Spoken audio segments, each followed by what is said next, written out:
si Lynn. Stress na sa traffic. Kaya ako si Micah. Gusto ko lang mag-commute ng fresh. Hi, ako si JJ at pagod na ako kaya pauwi na ako ng maaga. Ako naman si Lee, biyaherang taga Laguna na laging mag-a-adjust para sa traffic. So ano na nga, So yun na nga.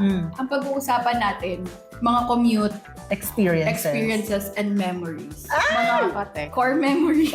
gusto ko yan. Commute. Ay, gusto ko yan. Ikaw ba, commuter ka ba? Ako, oo. Commuter ako, pero ngayon, hindi, nagko-commute pa rin naman ako, di ba? Walker na. Walker kasi ako. Pa-walk. Pa-walk.